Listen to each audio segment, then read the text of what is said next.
Nandana Braja Jana Ranjana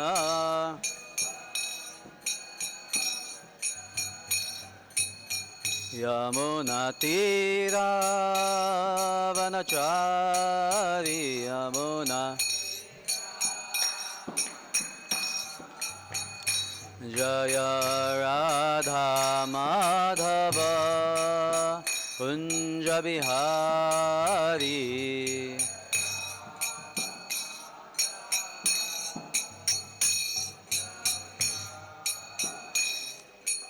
Shri Krishna Chaitanya Prabhu Nityananda Shri Advaita Gadadhar Shri Vasadi Gaur Bhakta Vrinda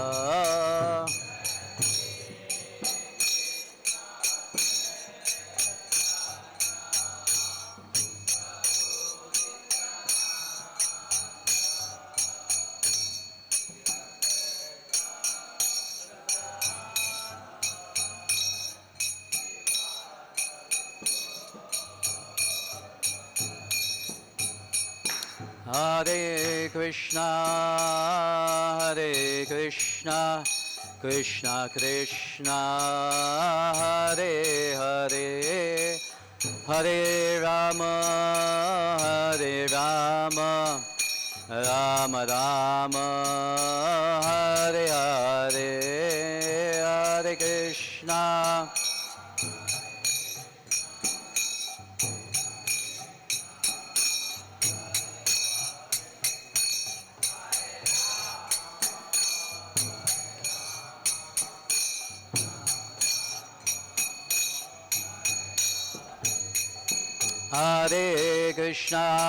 Hare Krishna, Krishna Krishna, Hare Hare, Hare Rama, Rama Rama, Hare Hare.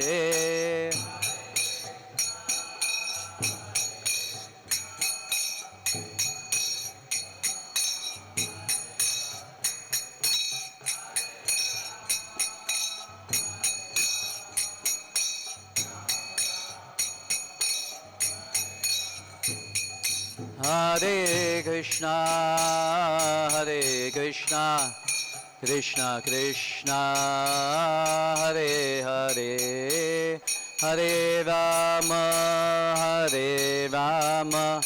Rama Rama, Hare Hare. The brightness.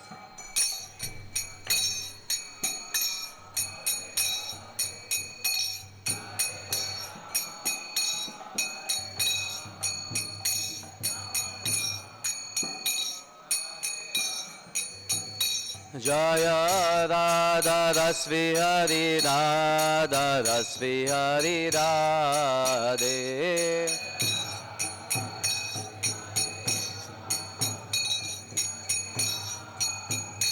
Jaya Sita Ram Lakshman Bhakta Hanuman Sita Ram Lakshman Bhakta Hanuman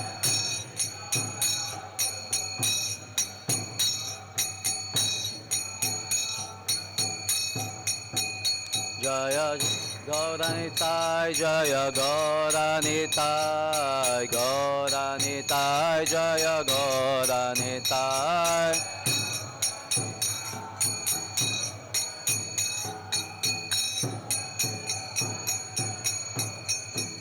Jaya Jaya Prabhupada, Prabhupada, Prabhupada, Jaya Srila Prabhupada.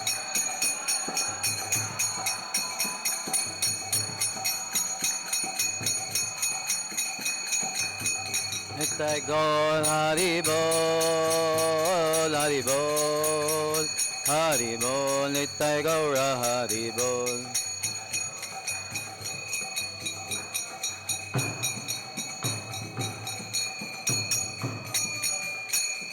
गौर प्रेमानंदे हरि हरि बोल। जय राजाराज बिहारी की जय, श्रीला प्रभुपाद की जय। गौर प्रेमानंदे हरि हरि बोल।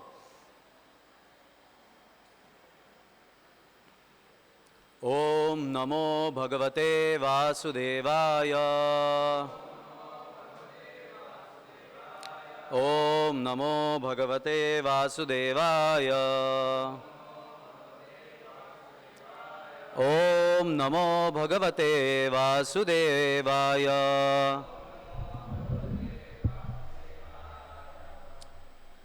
So today we will be reading from Srimad Bhagavatam 10th canto 14th chapter entitled Brahma's prayers to Lord Krishna. Text 4. Shreya Shritim Bhakti Mudasyate Vibho. Shreya Shritim Bhakti Mudasyate Vibho. Klishyanti ye kevala bodha labdaye. क्लिश्यन्ति ये केवलबोधलब्धये तेषामसौ क्लेशल एव शिष्यते तेषामसौ क्लेशल एव शिष्यते नान्यद्यथा स्थूल तुषावघातिनां नान्यद्यथा स्थूल तुषावघातिनां श्रेया श्रुतिं भक्तिमुदस्यते विभो क्लिश्यन्ति ये केवलबोधलब्धये तेषामसौ क्लेशल एव शिष्यते नान्यद्यथा स्थूल तुषावघातिनां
Mothers, Shreya Shritim Bhaktimudasyate Vibho क्लिश्यन्ति ये केवलबोधलब्धये येषामसौ क्लेशल एव शिष्यते नान्यद् यथा स्थूलतुषावघातिनाम्. Word to word meaning. Shreya of supreme benefit. Shritim, the path. Bhaktim, devotional service. Udasya, rejecting. Te, they. Vibho, O Almighty Lord. Klishyanti, struggle. Ye, who. Keval, exclusive. Bodhaya, of knowledge. Labdhaye, for the achievement. Tesham, for them. Asau, this. Kleshala, botheration. Eva, merely. Shishyade, remains. Na, nothing. Asau, other, anyat, other. Yatha, just as. Stu, Stulanash, empty husk. Avaghatinam, for those who are beating. Translation and purport by His Divine Grace A.C. Bhaktivedanta Swami Srila Prabhupada ki Jai. My dear Lord, devotional service unto you is the best path for self-realization. If someone gives up that path and engages in the cultivation of speculative knowledge, he will simply undergo a troublesome process and will not achieve his desired result. As a person who beats an empty husk of wheat cannot get grain, one who simply speculates cannot achieve self-realization. His only gain is trouble. A purport is given by the disciples of Srila Prabhupada. Loving service to the Supreme Person is the natural and eternal function of every living entity. If a person renounces his own constitutional function and instead laboriously seeks so-called enlightenment through impersonal speculative knowledge, his result is simply the trouble and bother that come from following an artificial process. A fool may beat an empty husk, not knowing that the grain has already been removed. Similarly, foolish is the person who throws his mind again and again into the pursuit of knowledge without surrendering to the Supreme Personality of Godhead. For it is the Supreme Personality of Godhead who is the very substance and the goal of knowledge, just as grain is the substance and goal of the entire agricultural effort. Vedic knowledge, or indeed material science without the personality of Godhead, is exactly like an empty and useless husk of wheat.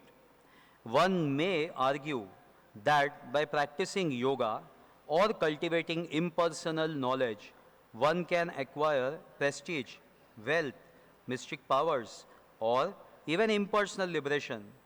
But these so-called gains are actually useless because they do not situate the living being in his constitutional position of loving service to the Supreme Lord. Therefore, such results being superfluous to the living being's essential nature are impermanent. As stated in Narsimha Puran, Patreshu Pushpeshu Phaleshu Toyeshu Akrita Labhyeshu Vadaiva Satsu Bhaktya Sulabhya Purusha Purane Muktaiva Kim Artham Kriyate Prayatnaha. Since the primeval personality of Godhead is easily attained by offering him such things as leaves, flowers, fruits, and water, which are all found without difficulty, why does one need to endeavor for liberation separately? Although the process of devotional service to Lord Krishna is very simple, it is extremely difficult for stubborn, conditioned souls to completely humble themselves before the Supreme Personality of Godhead and absorb themselves 24 hours a day in His loving service. The mood of loving service is anathema to the belligerent conditioned souls, determined to defy God and enjoy. When such stubborn conditioned souls attempt to bypass surrendering to God through proud attempts at philosophical speculation, austerity, and yoga, they are turned back to the material platform by the powerful laws of God and violently merged into the heaving ocean of insignificance called the material world. Here I'll just clarify the word. The mood of loving service is anathema. Anathema means an idea which you hate because it is opposite to what you believe. That is called anathema. Anathema, he says, that word, anathema, and belligerent conditioned souls. Anathema to the belligerent. Belligerent means aggressive, unfriendly type of conditioned souls. Because for them, because they're so materialistic that for them devotional service is something completely opposite, so they don't accept it easily. That means anathema to the belligerent conditioned souls. Om Agyana Timirandasya Gyananjana Shalokya Chakshurunmilitamena Tasmai Shri Guruve Namaha.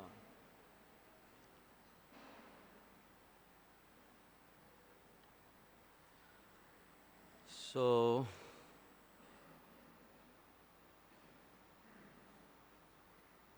Shreya Shritim Bhaktim. It is said, Bhakti, Brahmaji is saying that Bhakti is the path of Shreya. There is something called as Shreyas and something known as prayers. Prayers is something short, immediately what you want. But Shreya is something what is causing ultimate benefit, ultimate happiness. So what is called as ultimate happiness for everyone? Bhakti. Path of Bhakti is the path of Shreyas. But we see normally in the material world, nobody feels Bhakti is to be the Shreyas. They feel material happiness to be the Shreyas. Everybody in the material world is busy amassing material objects because they feel that's why they struggle so hard to acquire a lot of money, lot of artha. Why they want so much artha is because they want to satisfy their desires, kama, and that can only be possible, they feel, by amassing a lot of material objects. And this is the way they feel they'll be actually happy if they get the, like when you're a student, the best results, you come with flying colors in your exams, or when you grow up, you easily can trace out the past for your future by getting good ranks in your line, and then getting a good job, become a CEO, something like that. And that's how you get your bungalow, your car, and all those facilities which come with it. So they think that these things will actually make them happy. But it's not really so. Why is it not so? Because these material things, they will also bring a lot of attachment. As he goes on progressing materially, more and more attachment is there to the things which he possesses. Like my children's, my wife, my belongings, my relatives, and then my property, my things. So more and more is the attachment, more and more is the bondage, and more is the suffering because of this bondage. So where is happiness then? Then how come it is Shreyas? It cannot be Shreyas. And so such material endeavors as such are also temporary because they don't last long. Any kind of so-called material endeavor will finally bring to the point of, something more, and then finally even if he gets that, it's like there is no happiness in it. So he just keeps on endeavoring for it. So ultimately anyway there is no happiness because one thing is very pakka, that because Jiva is not material, he is spiritual. So whatever endeavor he is performing, if it's material, then definitely as a spirit soul he cannot be happy in those material endeavors. And ultimate happiness, if we see, is not in that bondage, or in material pursuits which will lead to bondage, and further bondage will lead to further suffering, but rather it is freedom from such bondage, freedom from ignorance, a freedom from those material pursuits. That is actually what will actually bring on the ultimate happiness, the ultimate shreyas for him. But because he is ignorant, he is foolish, and he does not understand his ultimate shreyas, that's why false endeavor, I mean the endeavor in a false path, in a wrong path. Because Jiva, if you see, majorly he has two activities in this material world. What are these two activities? One is he wants to avoid any kind of pain. Pain in the form of like bodily pain, pain in the form of mental stress. So any kind of pain he wants to avoid it. That is any kind of pain. And on the other hand, he is trying to get a little more happiness. Like that's why we have hotels, we have restaurants. People want to go out there and want to dine something different. Like we have feast. So we also know, sometimes the feast is too opulent and it can be not good. But still, sometimes when the feast is there, we also want to have it a little more.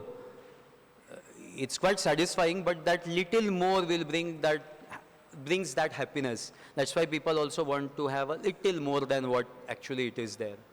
So that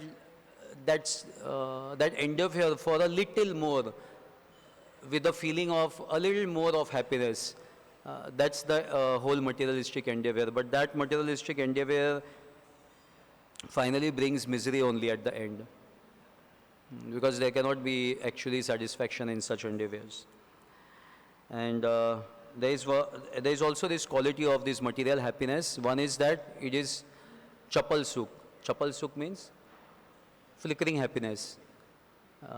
Like I had a friend of mine, so he had his old nanny. She wanted to, like they are asking her, like, what's your last wish? Let us know. And she's saying, I want to eat ice cream. So they give her some ice cream. And she's saying, yeah, it's very yummy, but it's not something like the last one which I had. So, so it's like that flickering happiness. It's just for some time, immediately it's like, it's not like that one, or it's not like that. So it's like that, it's flickering happiness, chapal sukh. And another quality of this material happiness is bhoga tyag.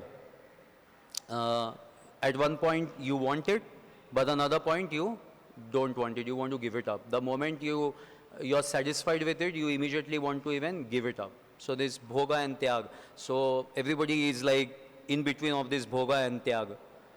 So, so this is the struggle. And in this whole struggle of artha and getting the artha, satisfying one's karma, there is so much of perplexities and so much of, because of this perplexity, the man is not peaceful. So then he goes for the marg of jnana. He wants to come out of this struggle for happiness. So he wants to then go for the next step is dharma, artha, kama, and then moksha. And he wants liberation from all kind of bondage, even liberation from birth and death. Now this liberation is very greatly been glorified even in the Vedas. And it's been promoted by the impersonalists so much, and it has been, people are very much fond of logic, and it's very logically been presented. Moksha, liberation, how great it is. And you see in general also people, they say like, yeah, I just want to be, it's enough is enough. Now I just want to give up everything and, finish off everything, completely end to all this struggle. So they want to then endeavor for moksha, freedom from even birth and death. But in that understanding of moksha, there is kind of oneness. There is an understanding of oneness, to be, one, to be everything, to be one. Because there is a lot of wrong propaganda of this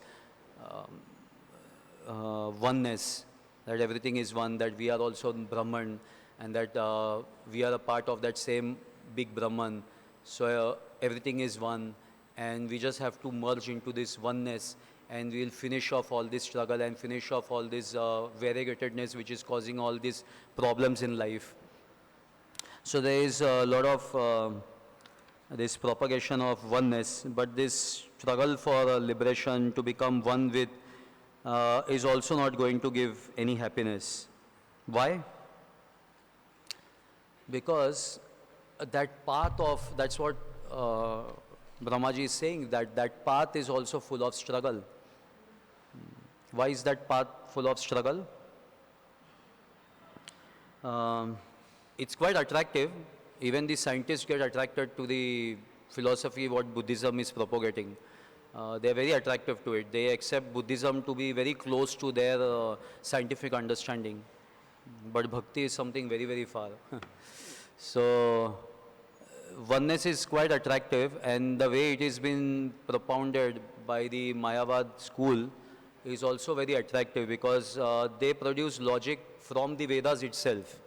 They give quotations from the Vedas itself. So it's very, very attractive.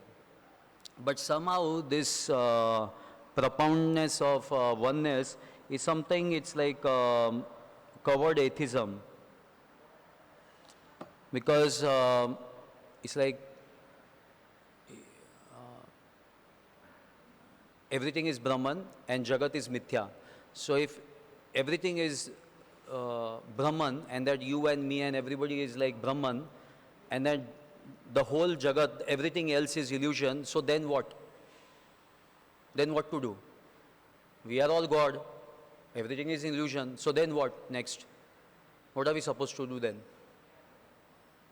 So it's like it's like uncovered atheism, because it's like, you know, saying everybody is CEO in the company.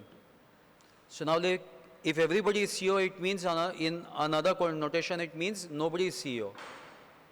If everybody is boss, then in another sense, nobody is boss. So then what? So like that, they want to say is that everybody is Brahman, everybody is God. So then everybody is God, it means actually there is no God. In another sense, it means like that. So like that, it is a covered atheism actually, this philosophy is oneness. Shri Shri Radhadas Bihari ki jai, Sitaram Lakshman Hanuman ki jai, Shri Shri Gaur Nitai ki jai. So in this way, it serves no purpose. Because everything is God, rather everything is illusion, so then what to do? It doesn't serve purpose.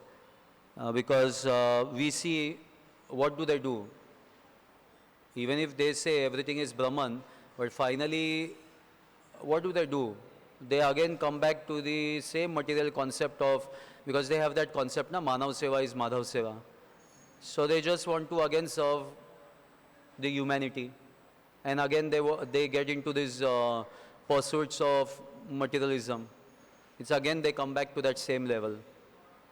And then they say, like like many years back in Coimbatore, the devotees wanted to purchase a land. So they got a land, and the lady was quite favorable to get that, to give us that land. But she said, I will ask my guru. So that time Atmatattva Prabhu was Prabhupada's disciple there. He said, who is your guru? She says, Adi Shankaracharya, that time Jayendra Saraswati. So he said, okay, go and ask your Guru Maharaj if he's ready to give us the land. So she went, she said, you know, the ISKCON people have approached us for this land, and I want to give that land. So should I do that? So he said, yes, you can give, but you keep, you tell them very clearly that I'm ready to give you the land, but no foreigner should enter the sanctum sanctorium. They should not perform puja. If that is the thing, then I'm ready, then you can give the land. So then she came and said that so then Atmatattva Prabhu said, tell them, ask them that if everything is one, then how come Swadeshi Brahman is different from Videshi Brahman? So like that, you know, they have this philosophy of one Brahman, but it's not actually the fact, you know, they do differentiate. They want to say that there is no difference, because if they accept the difference, then yes, there is something supreme, and then there is variegatedness in the supreme, and then there is one we who are lower than the Supreme. So then there is this differences and there is variegatedness, and then the part of bhakti will come. But they don't want to accept that point, and they don't want to accept anybody's superiority. And then this part of atheism also will then get shattered. So to get saved from all that, they have this philosophy of oneness, but that philosophy of oneness is also very superficial, and whenever you have any type of arguments with them, they'll just fall off. They cannot stand to it. Because even in Bhagavad Gita 9.4, Krishna is saying, Maya tatam idam sarvam jagat avyakta murtina. He's saying, Maya. Maya means by me. Yes, this whole jagat is being protected in an unmanifested form. He's taking care of this whole jagat. But he's saying by me. That unmanifested form is also by me, Maya. So one has to be very clear about this point, that yes, there is a difference. That yes, there is a avyakta energy behind everything, but there is a personal Lord also behind everything, who is the basis of everything. Like Krishna says even in Bhagavad Gita 14:23, Brahmano hi pratishtaham, very, very clearly says that yes, everything is Brahman, but that behind that Brahman, I am the basis of it, of that Brahman. And in that purport, Srila Prabhupada says that the impersonal Brahman is the first step to self-realization, and Paramatma realization is the next step, and furthermore is the realization of the Supreme Personality of Godhead. Like the yogis, they strive so hard, it's a big struggle for them even to be in that asana for years and years, meditate, and then suddenly they get this siddhis, little bit siddhis, and they get enamored by these siddhis, and then the whole rung is stopped at that point. So there also they fall back.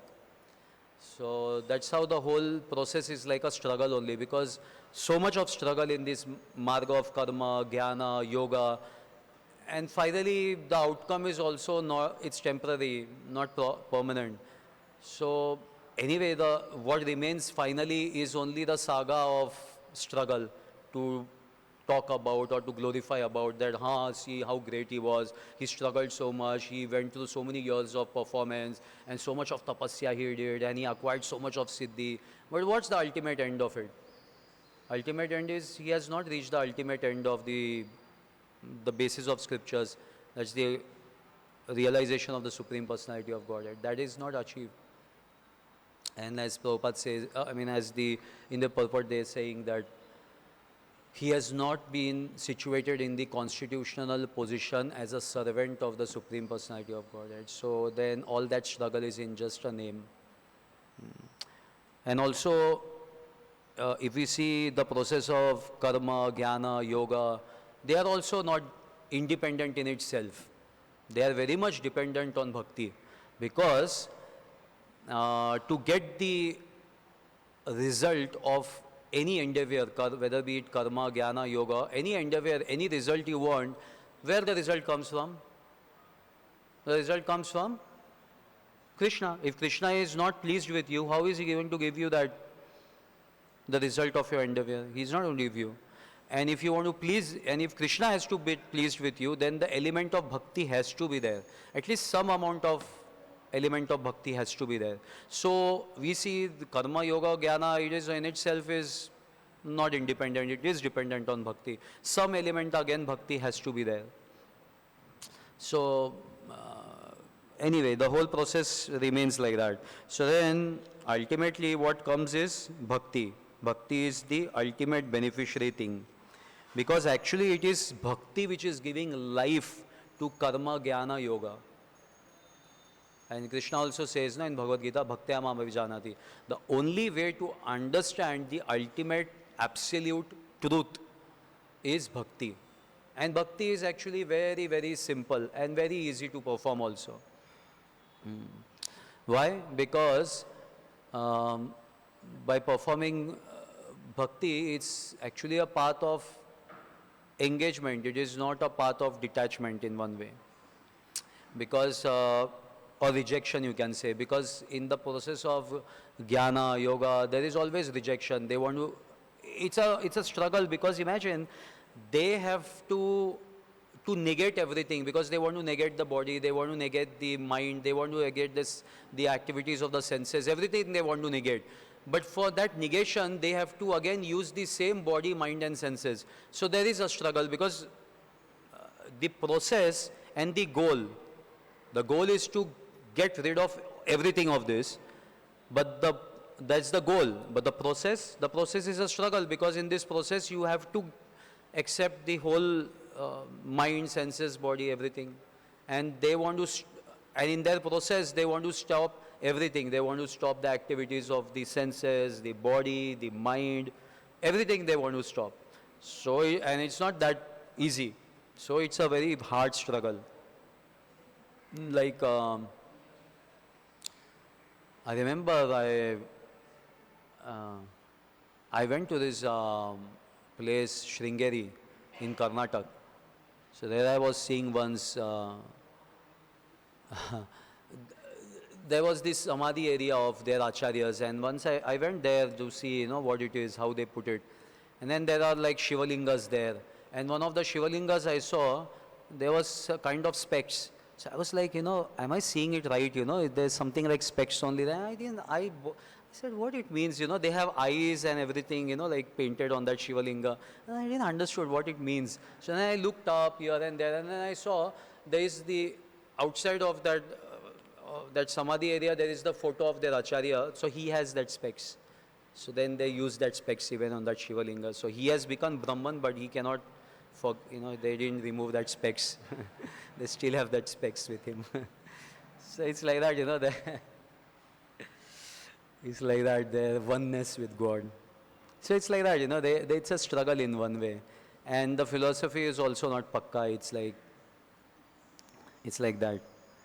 So, but yes, they also require some element of bhakti, and it's not all independent. And bhakti is very easy, because you don't have to give up everything. You don't even have to give up relationships. Everything you can dovetail in the service of the Lord. Even your parents, your friends, your spouse, your children's, everybody, everything, your property, your endeavors, everything can be engaged in the service of the Lord.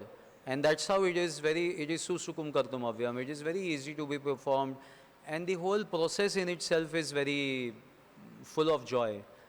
Like Prabhupada used to say, we'll eat our way back to Godhead. So the whole process is very blissful, very, very, very nice to perform. Because everything has to be just being engaged in the service of the Lord. Nothing you have to reject. Like that. So bhakti is very easy to be performed. It's the best process, and like Brahmaji here says that that is Shreyas for every living entity. And bhakti is something like, the goal and the whole process of bhakti, it's one and the same. Because imagine in this process, what are we doing? Even though we have this material body, material senses, everything, we are engaging in the service of the Lord. And when we'll attain the ultimate, again what we are supposed to do is the same. Whatever we got from Lord, we have to engage in His service. So the very process and the final goal, it's all one and the same. But it is not so in the marg of jnana and yoga. It's completely different. There is a lot of struggle in the path, and they have to depend, there is some dependency on bhakti, but bhakti in itself is quite independent. And the results, like there also you have to be dependent on the Lord, but in bhakti process it is completely we are dependent on the Lord, because whatever we are performing, it's for the pleasure of the Lord. And when the Lord is pleased, He will offer us the ultimate goal of life, that is love of Godhead, which is there already with us. It's just that we need to ignite it again. So the process and the goal is one and the same. So there is not much struggle in it. We have to continue the same thing what we are doing now, even when we achieve perfection. Even if we go back home, back to Godhead, it's the same thing which we are going to do. So it's all very blissful. It's all in one sense same. Susukum kartum avyam. Uh, anyway, uh, one pastime I remember of Srila Prabhupada, they had called him in Japan for some kind of conference, some kind of meeting. So in that meeting, one Mayavadi sannyasi was also welcomed. So then Srila Prabhupada was welcomed and he gave his talk. And after that, that Mayavadi sannyasi came and he gave his talk. So he started speaking. And then you could see, Srila Prabhupada was like slowly and slowly getting furious, by hearing all that Mayavadi junk. So, and then as he was going on speaking, Srila Prabhupada couldn't take it. And then suddenly he said, uh, immediately start the kirtan, right now start the kirtan. And then you were just like, Hare Krishna, Hare Krishna. And then suddenly it started in between of everything, and then everybody is looking at Srila Prabhupada, what is, like your Swamiji, is like so discourteous, this Swamiji is speaking and, in between he has interrupted and he has started this kirtan and that Swamiji just walked out of it. So, so that's how, Srila Prabhupada, he couldn't tolerate any propound, the impersonal philosophy. And one pastime is also there where Srila Prabhupada was climbing. It was like a cliff, he was there to walk a little up. And then they gave hand to Srila Prabhupada. So then Prabhupada took that disciple's hand. But then immediately as he raised himself a little above, he immediately, he just took away his hand abruptly. So, the devotees were like, especially that devotee who had given his hand, he was like very startled because we never expect something like that from Srila Prabhupada because very gentle, very perfect in his behavior. And then they were like, surprised. And then Srila Prabhupada said, he noted that. And he says, this is what Mayavadis want to do. Because imagine, for Mayavadis, even the form of the Lord is Maya. But then why do they have this form in the temples, in their temples, and why they want to worship these forms? Why they want to do it? Because they say that this is just a medium to attain Brahman. So one point when we become the same God, we become the same Brahman, we give it up. It's like climbing the stairs, you use the stairs, but once you have climbed up, just kick off the stairs. No need of the stairs, just give it off. So like that, Srila Prabhupada was trying to, show off in that anecdote, like how the Mayavadis they do. They want to worship the form of the Lord, but that form of the Lord is just a purpose, to solve their purpose. The moment they think that yes, now I am also become Brahman, I am also God, they want to give it up. For them, there is no importance of that deity worship. Like that.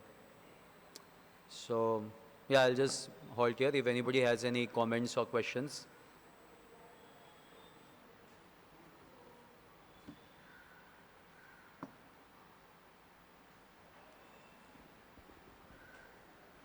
Hare Krishna.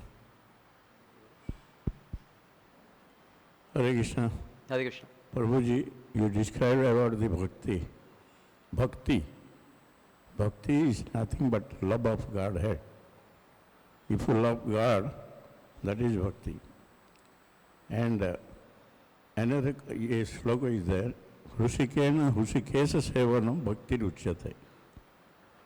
You engage your all senses in the service of God. Amrish Maharaj was doing. Amrish Maharaj. Yes. And since morning to evening, he was doing the seva of God. And bhakti should be selfless love.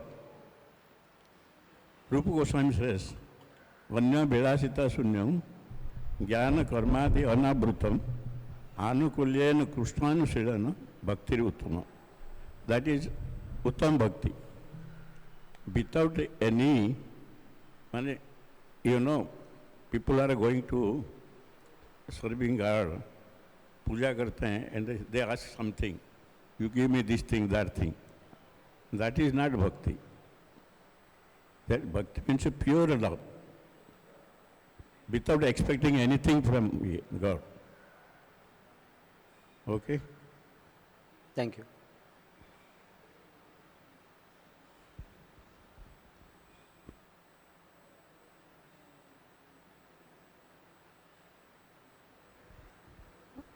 Hare Krishna, Prabhuji. Hare Thank you for the nice class. You gave very amazing examples of Swadeshi Brahman and that Chashmish Brahman. Very powerfully it establishes the Vaishnava principle and dismantles the Mayavad principle. Nonetheless, because it has come, I am just asking. Krishna says that of all the people who come to him, Jnani is the most appreciated Jnani. So, what is that Jnani? Well, as I said, no, even in that process of Gyan, there is the concept of oneness. See, even this concept of Mukti is also one subject in Bhagavatam. And Gyan is been very much propounded. Even Krishna says to Uddhava in 11th canto about Gyan. I forgot the chapter. There also Gyan comes. There also, even in Kapil Dev's teachings, there also Gyan is being glorified. So it is not that the marg of Gyan is not glorified. Even in Bhagavatam, it's one of the topic, Mukti, freedom from birth and death, freedom from all these struggles. It's there. But if Mukti is one of the subjects, then Ashra is also one of the important subjects. It's the ultimate subject. So don't take just one part of it, also take the other part of it. Gyan is glorified, yes, because devotees are also not buddhu. They are also quite intelligent. They also study. But that study of scriptures and understanding of scripture, it's not, the process of Gyan, it's like you don't reach the ultimate conclusion, then it just becomes dry speculation, because they are reading the scriptures and they are just speculating and speculating and speculating on the different words and subjects, and they just grammatically go on speculating, and they don't come up to the conclusion that Krishna is the Supreme Personality of Godhead, which is the ultimate conclusion of scripture. So that's why I'm saying Gyan, that conception of oneness is there, because that conception is just a starting of transcendentalism, but that's not the ultimate. So Gyan is also there in Bhagavatam, but Ashra is also there. So if you don't understand that tattva and just only accept Mukti tattva as the ultimate, then your Gyan is like just speculation, dry speculation. You have not reached to the ultimate, what the scriptures want to ultimately tell you. That you have not reached. That's the whole point when I want to say that Gyan, because there is a whole struggle, even in understanding scriptures, there is so much struggle. It's not that easy. So much grammar you have to understand, so much of, you have to struggle hard for understanding Vedic literatures. Even Bhagavatam, so much of different tikas we read, try to understand, assimilate it. It's not that easy. But then ultimately, if you don't understand that Ashray Tattva, then that's what they are saying in the verse, beating the husk. In the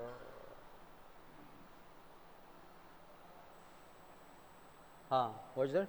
As a person who beats an empty husk of wheat cannot get grain, one who simply speculates cannot achieve self-realization. So Prabhupada is saying that in that verse, Brahmano Pratishtha, he says, ultimate self-realization is the realization of the Supreme Personality of Godhead, which is the ultimate understanding of the scriptures. So if that is not achieved, then it's just like beating the empty husk, because what the empty husk is all about. No grains. Once the kernel is removed, what's there? The empty husk just lies there, some bakris come around and then nibble on it. That's it, it's meant for. Yeah. Complementary to each other. Sorry? Gyan and Bhakti. Both are complementary to each other. Without Gyan, there cannot be Bhakti. And without devotees also, they are Gyanis, they are not Buddhus, as I said. They are also very intelligent. Rupa Goswami, Sanatan Goswami, Nana Shastra Vicharana Kanipano. They are not like that. But they have understood the ultimate conclusions of the Vedas. They are not just going on and on and on beating the empty husk, and they have reached to the ultimate conclusion. Like as they said, why you want to produce. The whole produce means the ultimate thing is grains. If grains are not then what is the means of it? So like that, unless you don't come to the Ashraya Tattva, what is the mean of reading so many scriptures? That is what it actually means. Another thing, in this slokas, it is given in purport itself. Prabhupada explained that only by attending this Bhagavad class and listening about Krishna, you will be liberated. No other thing is required. Only that if you come daily and listen to the Bhagavatam and remember Krishna always, then mukti will be there. Yeah.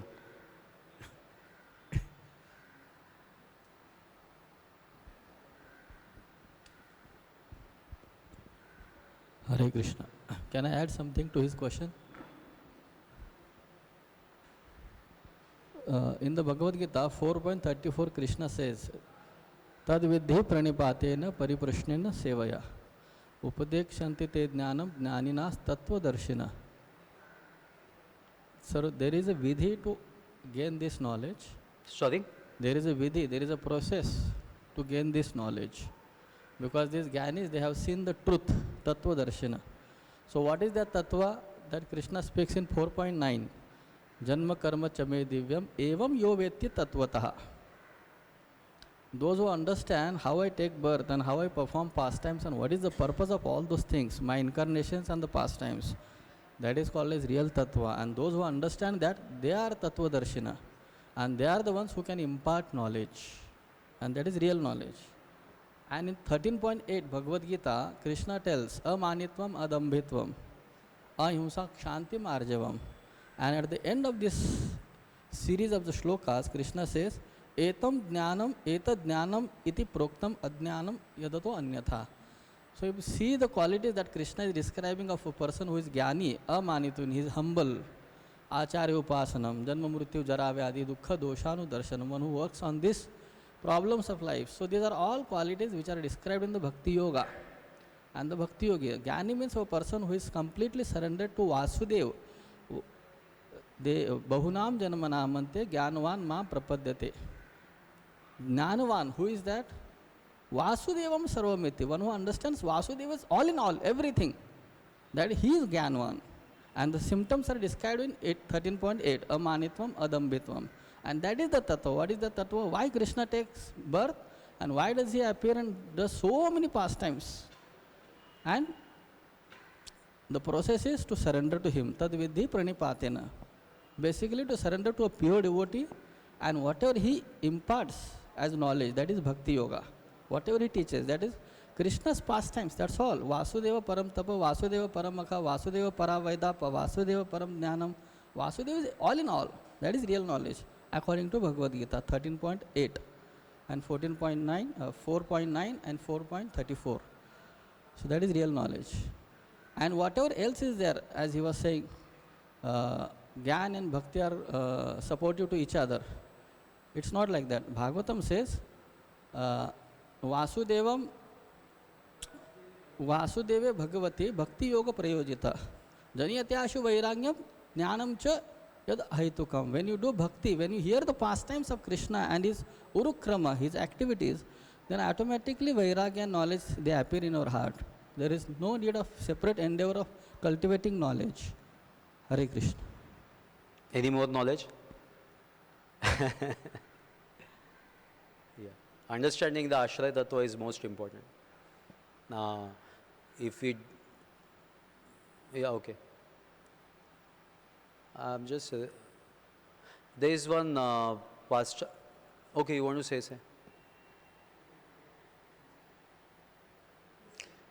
Like in that story of Narad Muni, if you see, he was a small boy.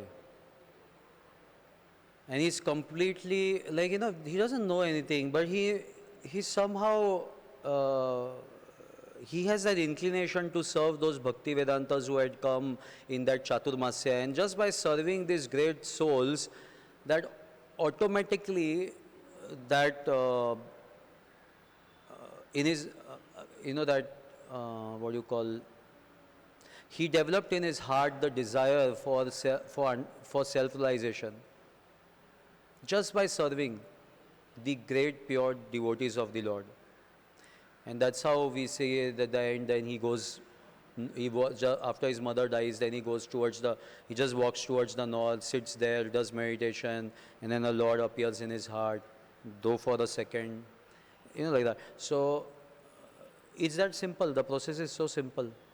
Just by serving the pure devotees of the Lord, that inclination rises in the heart for self-realization. And even if where is that pastime of, who had, just by smelling the aroma of the tulsi leaves, the four Kumaras, they were so fixed up. Even Sukadeva Goswami says he was so fixed up in Brahman. But the moment he heard those pastimes, the glorification of the Supreme Personality of Godhead, he was attracted to it. So like that, bhakti is very simple in one sense.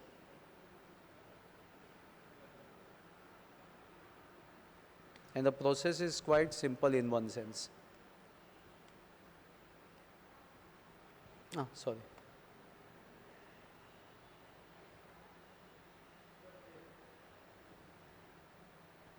हरे कृष्णा प्रभु जी।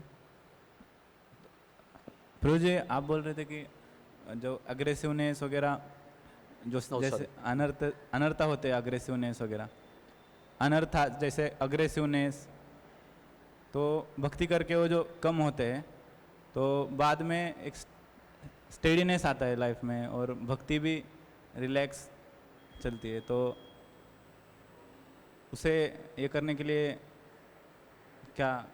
मैं समझा नहीं। अभी जैसे अनर्था कम होते हैं भक्ति करके करके, तो लाइफ पीसफुल हो जाती है, माइंड भी शांत रहता है, और तो उससे आगे बढ़ने के लिए मतलब अभी क्यों भक्ति करें, ये गोल होता है कि टू रिमूव अनर्था। तो जब अनर्था निकल जाएंगे तो फिर उसके आगे का क्या गोल होना चाहिए भक्ति में? हाँ, देयर आर स्टेप्स। अनर्थ निवृत्ति, आसक्ति, there is a whole process, bhava, prema, there is a whole process. That itself is another class. Of course,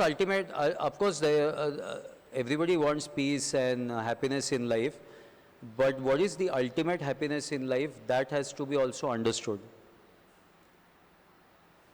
Ultimate happiness just doesn't lie in anartha nivritti, freedom from all the struggle. That is one of the characteristics of bhakti, kleshagni, that the moment you start bhakti, the kleshas, the sufferings, they slowly mitigate. So that is one of the characteristics of bhakti. But there is just one part of it. The other part of it is that you have to progress still further to achieve that ultimate happiness. Like as Srila Prabhupada said to us, what is the goal of our life? In one of the places, Prabhupada says the goal of one's life is to enter into the dancing party of the Supreme Lord. तो प्रभु जी, हरे Krishna. Of course, the statement is very deep in itself.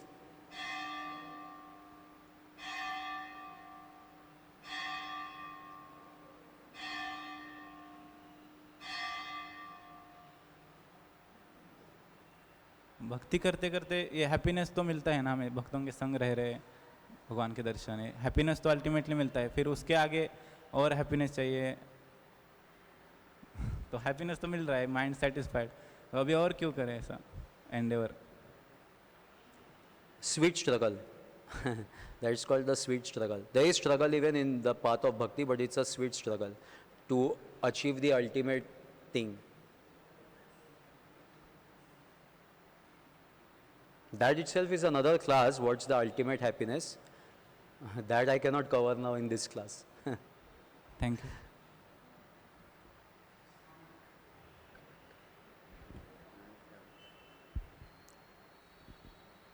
Hare Krishna, Hare Krishna. Generally, I'm experiencing in in the discussions with the people in general, when we conclude something, then they feel offended. When we conclude something, they feel offended. If you say Krishna is the Supreme Lord, no, everybody is God. No, bhakti is the topmost thing. No, why you are saying topmost? Why you are comparing? So generally people in general, they have this problem. If somebody concludes something, they have a problem that why he is concluding. He is thinking himself as a perfect person. So this is a general problem we experience, we face, and when we discuss or debate with the other group of the people in general. So the basic point, as Krishna Bhajan Prabhu, as Govind Kumar Prabhu said, Tadvijnanartham sagurum eva bigachet, approaching a bona fide spiritual master and surrendering to him. As you said, prapanna, surrender. As you said, surrender. So that only takes someone to understand the real facts of the life. This is a comment. Hare Krishna. Yeah, like Srila Prabhupada, when he wanted to establish when he wanted to name the society, they said, no, you put it God consciousness. But Prabhupada said, no, Krishna consciousness, because I want to make it very clear to people that Krishna is the Supreme Personality of God. Krishna is God.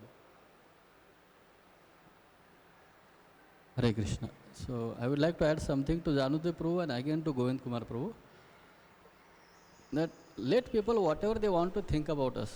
We are based on scriptures.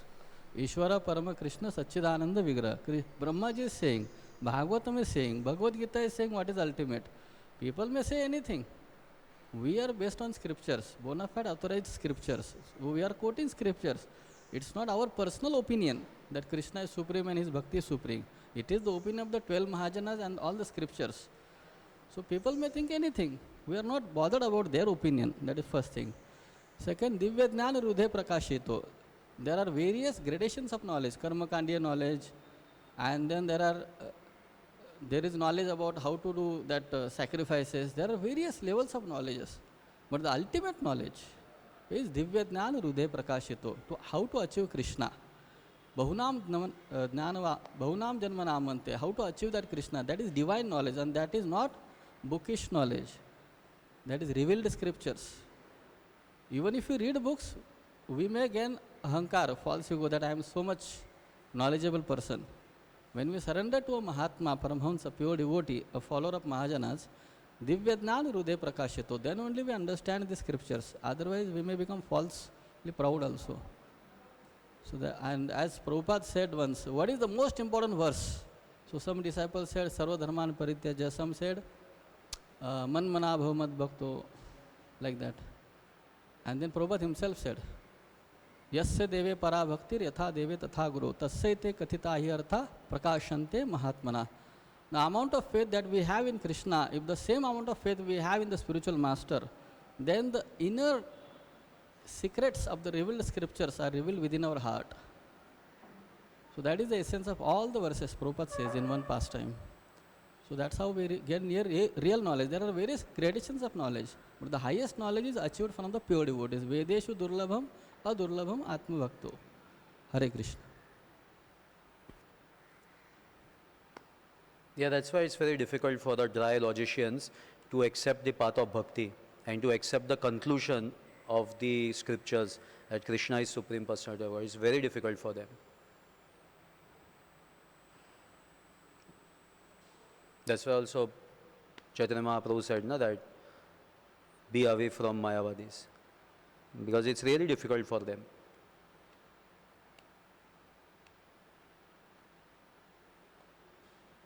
Okay, enough of lot of knowledge. Now we'll have prasadam. Shrimad Bhagavatam की जय, श्रीला प्रभुपाद की जय, समस्त गौर भक्त वृंद की जय, गौर प्रेमानंदे हरि हरि बोल.